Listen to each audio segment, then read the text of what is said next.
This is EBS, your epileptic broadcasting systems. Stay tuned for the Phlegm Heights Dinnertime Edition of the news. Next on EBS. This is the Phlegm Heights Dinnertime Edition, compulsory news viewing for our subscribers and staff.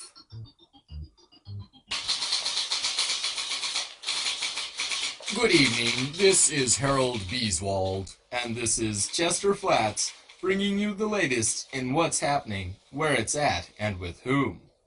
In the big story in today's headlines, we find much ado about the big religious occurrence at Newfoundland's home for the mentally bewildered, where, even at this moment, a patient once regarded as a mental dish rag has now come forth proclaiming himself the true resurrected Savior, Jesus Christ.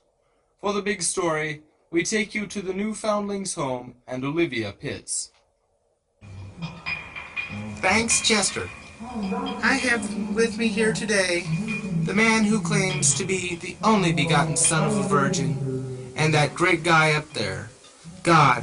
Yes, this man, originally brought here on a shrimp boat from Tierra del Fuego, was declared mentally incompetent by the Honorary Judge Clement C. Obergavel after attempting immaculate conception in Cairo, New York. For years he was kept there, hidden away in a back room, until Easter of this year, when a routine search for breakfast spoons revealed that Jesus' cell was empty. An immediate search for him ensued. He was found wrapped in swaddling cheesecloth behind the vestibule. Soon afterwards, it was found that he had the power to change milk to cheese and small rodents into welfare commodities. Now it is believed amongst his fans and fanatics that he is returned. Oh, here he comes now. Excuse me, Mr. Christ, can we have a minute of your time? A moment is but a mere drop inside the bucket of eternity. Oh, very profound. You know, they say you speak nary a cross word. Well, I try to appease even the, most insolent, but being a demagogue is very strenuous. They also say you don't have to worry about personal hygiene. Well, it is true my costume never gets holy and my teeth always shine, but a clean body reflects a healthy mind. Oh, how poetically profound. Yes, I worship my appearance. After all, cleanliness is next to... Oh, yes, profoundly so. Well, Mr. Christ, Jesus... Just call me JC, kid. It's good for my image, you know. The Mad Avenue kids always look for a gimmick. And believe me, I've got a gimmick to push this campaign. Oh, excuse me, I'm getting ahead of myself. What do you mean by that? Well, I've decided to resurrect myself for this year in order to run for presidency of the U.S. Well, that will come as quite a surprise to the other 34 candidates as well as the 2 Republicans running. What party will you represent? Why, I'm running independent on the Celestial platform. What do you think of my slogan? Vote for me, or your life will be hell. I must say it's very effective, not to mention profound. What do you plan on doing if the remote chance of you losing crops up? Well, I'd like to be an apprentice bookmaker in Hoboken. I bet. Well, it was interesting talking to you.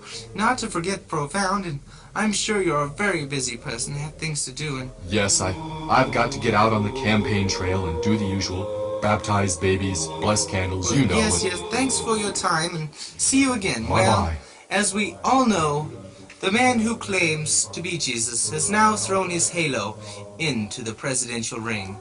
Well, it'll be a profound event for us all. This is Olivia Pitts here at Newfoundland saying, good day. Well, Chester, that's certainly the most interesting story we've had around here in a long time.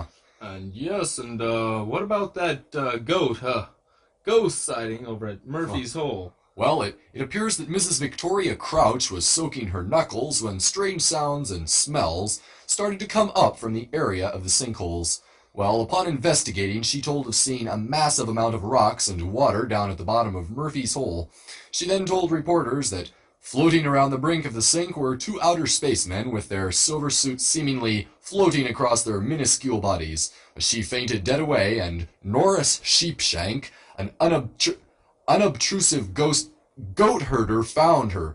She is now in satisfactory condition at the reorganized hospital of Latter-day Saints. Yes, and what became of the two aliens? Well, the aliens weren't ever found, Chester, but about 2 miles from the hole in a mulberry bush, authorities claim to have found several rolls from aluminum foil boxes and 13 empty mayonnaise jars. Well, Harry, it sounds like it may have been a hoax.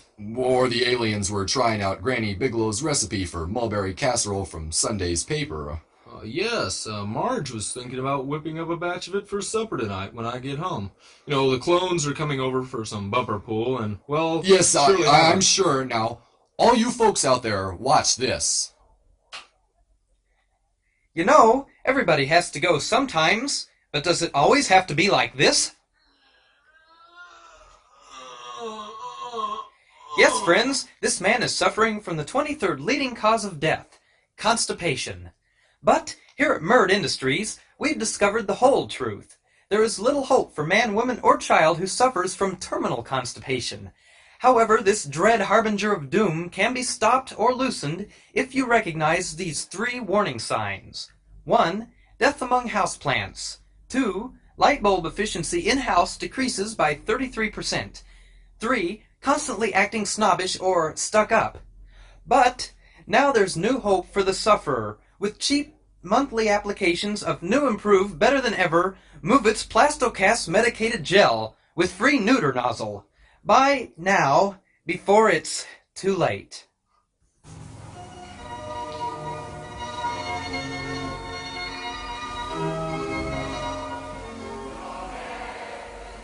Have you been to communion yet? Oh, Lord, no. I'm so embarrassed, I don't even want to show my face. How come? It's these stains in my Herald shorts. Look! Oh, God, that's awful. What is it? It's from that new, improved, better than ever Movit's medicated gel. Check out these patterns. Wow. Well, at least it looks like it works. Oh, that's some consolation. But how do I get these stains out? Oh, that's easy. For the really nasty jobs, you need new ozone-activated Strano. It wipes out even the most exciting stains without leaving a trace. So race on down to your local grocer's and get some right now. Gosh, thanks, June. Strano is like manna from heaven. Amen for new Strano.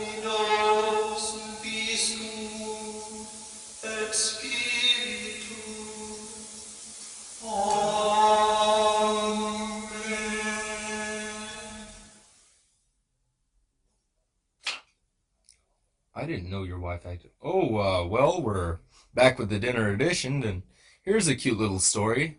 Today at the Millard Fillmore Memorial Zoo, the resident yak, Eunice, gave birth to the 8th yak born in captivity. Well, that's quite amazing, Chester. Oh no, what's amazing is there hasn't been a male yak at the zoo for over 15 years. Well, I'm sure that has them all puzzled at the zoo, Chester. Not half as puzzled as Eunice, Harold. Well, as you all know by now, last night the locally picketing fence painters union settled their contract. Well, as long as those guys are covered, they won't get brushed aside. Well, Chester, like your new herringbone really looks far out on the monitor over there. Suit yourself. Well, what do you know? Tonight in the Human Interest Department, we have a real onion for you viewers. Why don't you tell us about it, Chester? Thanks, Harold. Well, it seems there was a rather bizarre incident in the lower industrial district earlier this afternoon. A man who would identify himself only as Big Ben was apprehended by High Sheriff Lucas the Mangler Pucker. Now here's Bud Foon with Sheriff Pucker and all the details. This is Bud Foon here in Sheriff Lucas Pucker's office. Sheriff, what exactly occurred in that vacant truck lot next to the mayonnaise plant? Well, I'll tell you, Bud. I was driving along down Mulberry Lane, you see, when I spotted this suspicious-looking character tossing what looked like death toll house cookies up in the air. and then blasting them to bits with the 16 gauge. This appearing highly irregular to a trained civil servant as myself, I decided to investigate. And what happened when you approached this person of a dubious character? I swerved my car around, squealing my tires as I whipped on my dual sirens. I headed straight for the suspect, doing 80, but before I reached him, he disappeared. All I found was a bunch of shells wrapped up in aluminum foil. I searched around, but there was no trace of the devil, but a very strange postcard saying, "Big Ben was here. Here, look at this." Well, that's Tierra del Fuego, isn't it? Yeah, that's the shrimp capital of South America. And that's the big story, folks. Too true to even be weird. This is Bud Foon at the John's Mayo Factory in Lower Phlegm Heights. Now back to Chester and Harold. Thanks, Bud, for your bird's eye view on that quaint story. Yes, he really picks some. Well, we tried to get through this Easter week without bad news, but I'm afraid we didn't quite make it. What happened, Harold? Well, it seems like a truck loaded with vermouth hit a high tonic gin cruiser on Outer State 16, and now there's martinis for miles. I guess this is one case where drinks and driving really mix. No, that's right. And now, sports fans, we have the scores from the women's softball tournament today. Right, Harold. Today, the 8th finalist teams competed for the Wise Woman Trophy. The scores were 3-1, 2-0, 3-2, and a very close game, 1-1 in the 10th. Yes, sounded like a really big day for the ladies. Sure was. Now, what about that interview with the captain of the hockey team in town? Well, I guess so. This will be the first time I've looked at this film. Go ahead and roll it. This is Chester Flats, here at Spoon Memorial Stadium with Kurt Bruiser, captain of the Phlegm Heights Cripplers. Kurt, this Tuesday night you're up against the team that has beaten you 31 consecutive times this season. What do you plan to do? I'm gonna get out there and kick their fucking ass. Well, why don't we show that other film? All right, Harold. This is Chester Flats again with the coach of the Bruisers, Ronald Munch. Coach Munch, we hear you have big plans for next season. Yeah, Chester, we've recruited a new center from Nairobi State. Who's he? Ralph Simeon. He's our biggest skater yet. Let me tell you, this fellow stands 6'8" at 290 pounds. He's death on skates. Here he comes now. Hey, Ralph, say hi to the nice man. But that's a gorilla. And nothing in the rules about no apes. He qualifies, don't he? Well, I wouldn't know. I used... Look right here in the book. He's the right size, the right strength, although his IQ's a little bit higher than most of the players. Well, yes. Good. Well, good luck, Ralph. And good luck next season, Ron. Yeah. This is Chester Flats, returning you to the studio. Well, people, that was the sports. Now, stay tuned for the weather after this important, time out. Get it? Time out.